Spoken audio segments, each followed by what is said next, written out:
Hello everybody, Stephen Alson. This is MMA Latest and this is it, the big one. UFC 205 preview, the first major UFC event in New York City, and the UFC are not holding back. This might be one of the greatest MMA cards ever put together. Matthew Wells, tell the people why this is so special.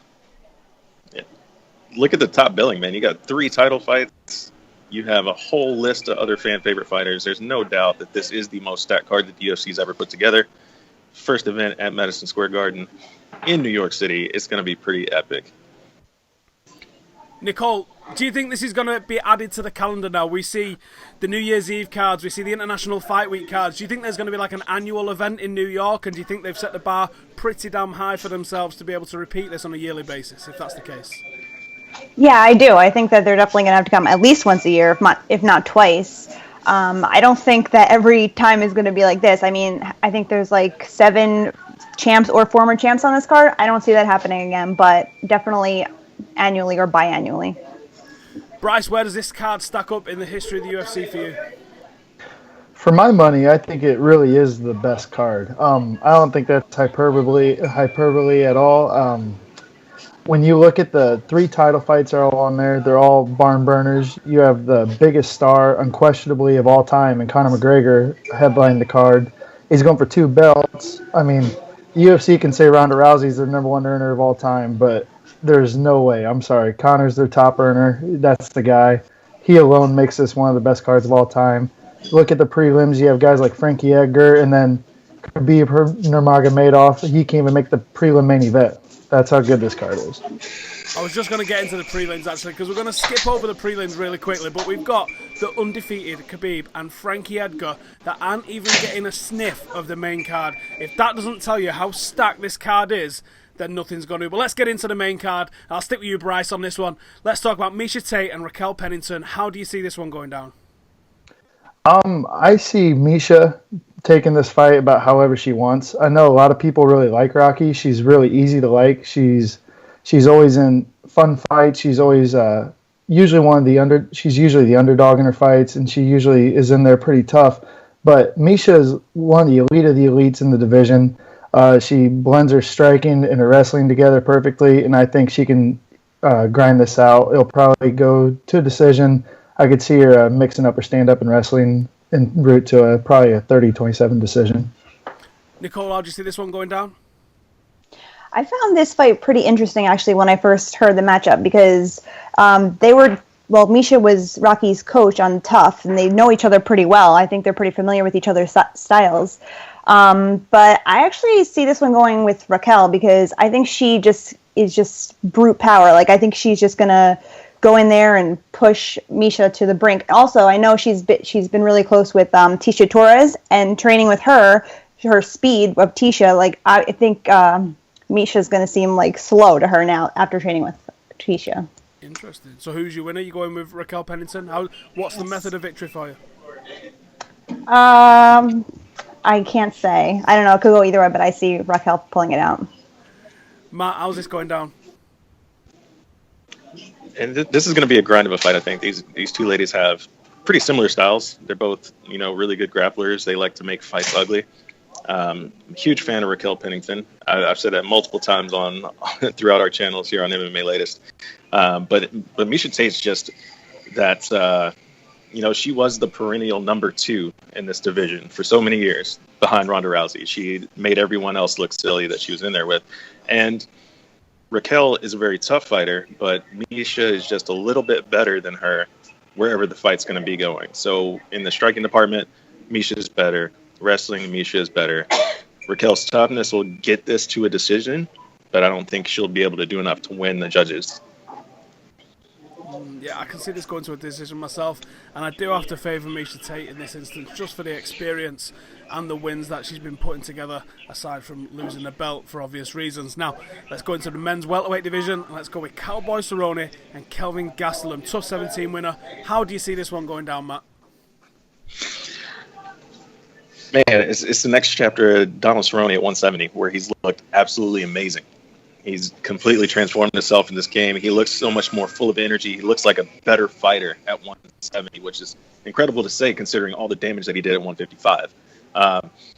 Kelvin Gastelum's a tough fighter, though. He's a guy that always comes forward. He always puts a lot of pressure on guys, which we've seen where Donald Cerrone will have trouble in the past with other guys. You look at his fights against Dos Anjos, just got in his face, made him move backwards a little bit, and then, ultimately picked him apart and put him away.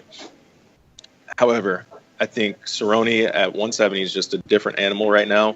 There's no way I'm picking against him. I said this last night on our podcast, man. The guy is he just looks phenomenal at 170, and just seeing his career projection going at 170, I like to see him getting that win. So, man, I'm looking for a big performance out of Cerrone come Saturday. Nicole, are you going anywhere different from this? Are you thinking Cowboy's going to pick up a loss here, or do you think he's going to get the win? I like to always go with Cowboy. I feel like he finds a way to finish the fight either way. I think Kelvin, he's pretty big for 170. As you've known, he's missed weight a couple of times, so he's much bigger than Cowboy. But I think Cowboy is going to have the speed, especially on the ground. I'm sure he'll be able to get behind Kelvin a lot. So I'm going to have to go with Cowboy by submission. Bryce, are you going to make it a clean sweep? Yeah, I think I will. Cowboy, he's so dangerous. Ever since he's moved to 170, he's just been destroying guys. He's on a 3-finish win streak right now. This is a little bit of an increase in opponent right here. Kelvin's the best 170er he's fought this far, I would think. But you never know what you're going to get with Kelvin. He looks really great sometimes. Then he might have a bad weight cut, and you don't know what to expect. So I'd rather go with the known commodity and Donald, who's just looked like an absolute killer at 170. I see him winning this fight by submission. Interesting. And I'm going to go with all of you lads. I'm not going away from this one.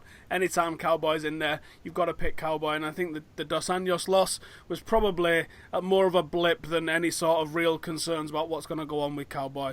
I think this is Cowboy really making a mark in the welterweight division. And honestly, I can't wait to see it. Moving up into the middleweight division, we've got former champion Chris Weidman facing off against Romero, who's on an absolute tear at the moment. I'm going to stick with you, Bryce. How do you see this one unfolding? This is, for my money, the toughest fight on this card to call. Both these guys are excellent wrestlers, but Yoel kind of seems like he doesn't go to his wrestling base very often. He's fallen in love with his hands, and for good reason. He absolutely destroys dudes. He just came off that tight win against Jacare, but with that long layoff, I just see Chris has the cardio to make it all 3 rounds, and Yoel has a tendency to fade. And so I'm going to go with Chris just because of that cardio, and I think he can avoid those big power punches from Yoel that he'll be slinging at him. Matt, both guys have got a similar record, only the 1 loss each for both of them. Both only got around about a dozen or so, and both fights, that is, and both haven't fought since UFC 194. Do you think ring rust is going to play a part in this at all? I don't know. It could, considering the way that both of those fights went at 194, obviously you'd have to be more concerned with how Chris Weidman's going to look. Obviously, the other question that you have on the Yoel Romero side of things is how's his gas tank going to hold up? Will he be in good shape for this fight? Obviously Weidman's going to come in with a lot of pressure on him. Being from New York, doing all the things that he did outside of the cage to get this event to happen, to legalize MMA in New York. I think he's going to have a lot of pressure riding on him to go out there and have a great performance to really kind of, back up all the work that he's done outside of the cage. Now, having said that, I agree with Bryce, man. This is one of the toughest fights to choose on this whole card. They're both really good wrestlers. He's obviously the stronger fighter, or at least in the striking department. And he looks like it too. Let's be honest. He looks like an action figure. But Chris, I think, is a little bit more technical in the striking department. And that's going to make it an interesting matchup. Can he avoid that power? Can he avoid that knockout blow? I think the wrestling is going to cancel each other out. But if Chris can keep his head in the game and stay focused and not, throw panic wheel kicks when he gets in trouble, I think it'll be an interesting fight as the fight wears on into the second and third round. Nicole, what are you saying? I'm picking Chris Weidman on this one. I think that he's kind of going in there with like a chip on his shoulder. He wants his belt back, and now with the Luke Rockhold Jacare fight being canceled, it's most likely the winner of this fight that will be in line for the title. So I think going with that in the back of his mind, he's going to go in there and get the win any way he possibly can. I think he could, if it went to the ground, I think he could even pull out a submission with training with Matt Serra. He's got to have something up his sleeve, right? I'm going to have to go different from you lot here. And I know the New York thing's going to play a massive factor in this for all of the home fighters. I just see Romero on an upward trajectory at the moment, and I think the loss to Rockhold's going to still be playing on Weidman's mind a little bit. And obviously, it's the first loss of his career. It's going to be interesting to see how he actually reacts. A lot of pressure on him because of the loss. A lot of pressure on him because it's New York. And I can just see Romero grinding out a decision against him. As much as there's question marks over the gas tank, it's just the way I see the fight going down. And now it gets interesting. Now we are talking title fights. I'm going to stick with you on this one, Nicole, and we're going to come straight back. What is going to happen when the two poles collide in the strawweight division? I don't think anyone's beating Joanna. I've said that many times. I think they're playing it up a little bit much on like them being equal just because they're from the same country, Poland against Poland, but I don't see them being equal at all. I see Joanna a step above Carolina. Her hands, she can knock anybody out. I think the UFC is playing on the gimmick a little too much. I'm not sure if she was really the next. I mean, she did beat Rose. I think Rose would have been a better matchup for Joanna, but I am picking Joanna on this one. Bryce, what are you saying? I don't think anybody's beating Joanna either. I think the best fighter with the chance at it was Claudia, and she's already weathered that storm twice. They were close, but she made it through. And again, this fight, her cardio is it's unreal. I think it'll play out similar to her fight with Jessica Penne. I think her and Kowalkiewicz, they have similar fighting styles. And I wouldn't be surprised if we see Joanna piece her up and route to a 5-round decision. Matt, are you going to sway the vote on this any other way? I look at Kowalkiewicz and I see a couple of submission victories. She's 10-0 herself. She's been a pro just as long as Joanna has. Is there anything in this fight that makes you think that Joanna could lose the belt at all? No. Sorry. Joanna's going to keep the belt, man. She's just too good. Too good in the striking department. She's been working at ATT to improve her grappling and her wrestling. So that's just making her that much more of a dangerous fighter standing. The knock on her was, can we get it to the ground?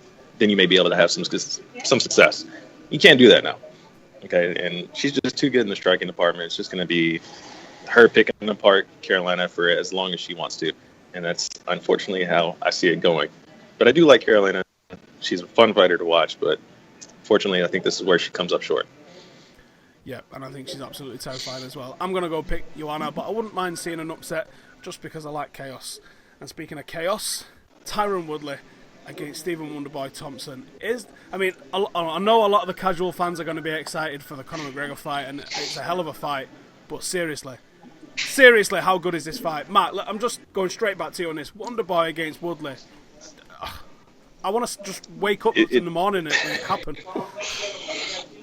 It's a dream matchup, really. It is. It's a clash of styles, man. You got the powerful wrestler in Tyron Woodley. You got the point karate style Stephen Thompson. Absolutely amazing matchup. Both guys, I love both of these guys so much outside of the cage. Obviously, Stephen Thompson's done a lot for MMA, latest in the website. Been interacted with him a few times. He's an awesome guy. Him and his dad, they're a beautiful, wonderful family. Same with Tyron Woodley too, man. So it's hard to pick against those guys just knowing that they're such good people outside of the cage. And it's not only hard from that aspect, but even trying to break down this fight and saying how it's going to go is even that much harder. Stephen Thompson's obviously looked incredible, implementing his style into the MMA game. And Tyron Woodley's just a freak. You can't measure his speed. You can't measure his power. You don't know what is going to happen when these two get in the cage on Saturday. But I tell you what, this is the fight I am looking forward to the most out of all of them, just because I don't know what's going to happen. I agree on that, I don't know how it's going to go. I really can't. I've flipped and flopped. I'm struggling. Nicole, are the judges going to be needed in this fight, or do you think it's going to be an early knockout or an early submission? Maybe. Is it going to end early, or are the judges going to be needed? I think this fight may go to the end. I think that Wonderboy has learned to use his length, and he could stay away unless. unless Woodley gets in there with like a punch like he did with Robbie Lawler, like in the very beginning. That's the only way I see it ending with a knockout. But I think it's going to go to the end. Bryce, are these styles going to mash and see an amazing fight where it's one for the ages, or are they going to be too tentative, do you think? Are they going to be too standoffish, too wary of each other's abilities, and not really get into it? I think it's going to be the latter. I think Woodley's going to really be looking for the knockout. He's going to be headhunting this entire fight. And after watching what Steven did to Rory McDonald, he played the distance perfectly. He picked him apart on the outside. That's exactly what he needs to do in this fight. He needs to keep his back off the cage, use his footwork, which he uses perfectly. And I think he's going to do that. And I think it'll probably go all 5 rounds, and you'll see a new champion. I don't know how to pick it. I really can't. So I'm not going to pick it. I'm just going to completely sit on the fence and just go. I can't pick this fight. Do you think there's potential? I'll go straight on to you on this one, Matt. Do you think there's potential, no matter who wins this, that the UFC's got a new superstar in the making from the welterweight division? Or do you think they should be looking to build a superstar from whoever ends up champion on the back of this? I think if Steven wins, that'll happen naturally, just because of the way Tyron Woodley played with him after he knocked out Robbie Lawler and said he thinks he should go fight Robbie Lawler now and all that good stuff.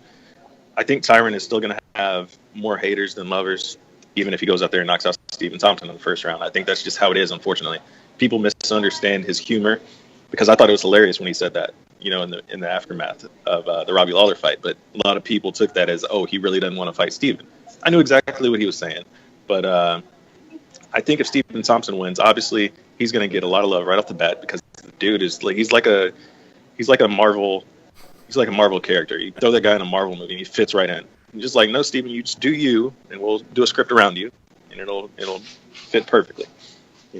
Show him teaching the kids in the class, and then show him going destroying dudes in the UFC cage. And yeah, I noticed you that can't write it any better. I noticed that during the in the UFC's videos this week, that they're really hyping that up. How much of a family guy he is, and how he's coaching the kids and stuff like that. And you're like, oh my god. Yeah. Speaking of superstars, though, they don't actually come much bigger than this, and he's going for a 2-weight world championship. Conor McGregor, Eddie Alvarez. Matt, what's going to happen in this one? Oh, man, this is another awesome fight, man. I mean, as we've already said, all these fights are awesome, right? This is going to be a case of Eddie Alvarez underestimating Conor McGregor. I think that's what we're going to see. I think Conor's going to come in there cool, calm, and collected, like he did in the second fight against Nate Diaz. I think he's going to come in there with a solid game plan, negate Eddie's wrestling, and pretty much just try to pick him apart, while Eddie's just going to, try to come forward and utilize that wrestling and try to get the fight to the ground and make it ugly. I think Conor has the ability to not let that happen. I do think we'll see it go to the ground a little bit, but I think we'll be pleasantly surprised to see Conor defend well off of his back and get up, get the fight standing where he's going to have more success. Having said that, this is my pick for fight of the night, if you have to ask me. I think it'll just be a type of fight that's going to be 4 rounds, maybe 5, just an absolute war. And I really think that Conor's second fight with Nate really proved a lot about his toughness, about his ability to weather a storm, have some success early, and then, go into the deep end of the pool and then come back out. So I think that's going to spell a lot for a guy like Eddie Alvarez, who doesn't stop coming. So I expect Eddie to make it interesting for a little bit, but ultimately I think Conor is going to find a finish, maybe 4th round, maybe 5th round, or he's going to win a decision. If we look at both of the Nate Diaz fights with Conor then, what do you think we're learning from the first fight? Do we think that he just completely took it too lightly, that there was no title on the line and he was just having fun with it, and he took it more serious in the second fight? Or do you think he completely underestimated Nate Diaz? And do you think there's anything that's going to carry into this fight from that first fight? I think Conor learned from the first fight that he can't knock everyone out with one shot. I think he learned that he's going to have to come in with game plans the tougher that the competition gets. And we saw that in the second fight against Nate Diaz. Came out immediately, started throwing leg kicks. He immediately started attacking his weakness. So I think that that's what we're going to see from Conor going forward, is that he's going to be a little bit more calculated in his approach and attack weaknesses of fighters instead of just trying to go out there and say, I'm Conor McGregor, I'm going to knock you out, and deal with it. So you're going Conor McGregor, get his arm raised, 4th or 5th round late on? Yep. All right. Nicole, what are you saying? I think since the first fight with Nick Diaz, I think you're going to see Conor being more cautious than he was before that fight, even in his first couple of UFC fights. I think Eddie could capitalize on that. I think that he's probably going to shoot for the takedown a lot. We might see a lot of lying around on the ground for a while until we get to the later rounds. Did Conor McGregor call his shot for this one? I don't remember if he did that. He said first round. First round? Okay. Yeah. Yeah. I mean, I don't know. He's sometimes right with that. It's true. Mystic Mac. Yep. Never know. What are you saying then, Nicole, if you got to put your heart on it? All right, fine. Yeah, I'll say a first round knockout then by Conor. Whoa. Bryce, what are you feeling on this one? This is like the last couple. This is a really tough one to pick. I think Conor has learned a lot from those Diaz fights. He started game planning for opponents clearly when he, by evidence of his leg kicks that Matt was talking about in that second Diaz fight. He showed he can overcome adversity, but oversimplifying this, I think that Eddie Alvarez is a bigger, stronger Chad Mendes. And we saw what Chad was able to do against Conor in that first fight, and he did that on 2 weeks' notice. Eddie has cardio for days, so I think he'll be able to maintain that and avoid the power shot. And I think he'll be looking to keep this on the ground, make it a dirty, ugly fight. He has a great chin also. He doesn't get finished. So I think he'll be able to weather the storm similar to how Nate does. But the thing he has that Nate Diaz does not is a double leg. Diaz did try to take McGregor down, and he looked great defending those takedowns, but he's more of a clinch and trip kind of guy. And Conor showed great balance, great takedown defense in that second fight. But I think Eddie has the power and the strength to just double leg through him and get him to the ground. And there might be some dicey moments. I could see him getting rocked, and it could be a close fight. But I think Eddie's going to win this fight, 5-round decision again. It's going to be an epic fight, similar to the second Diaz fight. People will talk about it for a while, but I think maybe a 3 to 2 round split, really close for Eddie Alvarez. But who knows? It's a crazy fight, and I would not be shocked if Conor ended up knocking him out with a punch early in the fight either. Yeah, again, it's another fight that I'm a bit torn on. It's a fight that I can definitely see Eddie Alvarez grinding this out, putting Conor on his back, keeping him there, because I think what Mendes did wrong was that he was trying to advance his position on the ground when he could have just stayed in guard, he could have just stayed in side control, and he could have just beat him up there and ground out the decisions. If he'd have kept that going for another round, he would have pretty much had the decision in the bag and just had to play it safe for the final 2 rounds. And Conor McGregor would not be sitting there with a title belt now, and he wouldn't be sitting there looking at a second title belt. So I think with a decent game plan, Eddie Alvarez can 100% ground and pound Conor out of this, even finish him, get him out of there, but easily getting a decision. But by the same rule, Conor McGregor has just got that knack of finding a win. He's got that knack of putting somebody away, and he's got that knack of just putting his hands on people's faces at the right time, at the right moment, and just doing things to them that they're not expecting. So this is another fight where I can't pick him. I could easily say Eddie Alvarez for a decision, or I could say Conor in the first 2 or 3 with a finish. And that's what makes this such an intriguing fight, and this is what makes this card such an intriguing fight card. And if you're not watching the fight card, or if you are watching the fight card live and you want a little bit of extra stuff, then you need to come and join us at MMA Latest. We'll be doing a live watch along and live reaction, and we're speaking to you guys on Skype. So if you want to Skype us in, then give us a Skype. The address is in the bottom below. It's just MMA Latest. Come and find us, come and talk to us, and we're going to watch this epic card unfold in the early hours for me in the UK, and late on Saturday night for all you guys over in the States or wherever you are in the world. Keep it locked to MMA Latest for everything MMA and UFC related. Thank you to these guys for joining us. Thank you for you lot for coming and watching us. How do you think all these fights are going to go? Let us know in the comments below, and we'll see you on Saturday night, Sunday morning for what could be an absolute barn burner of a card in New York. Thank you for watching. See you later.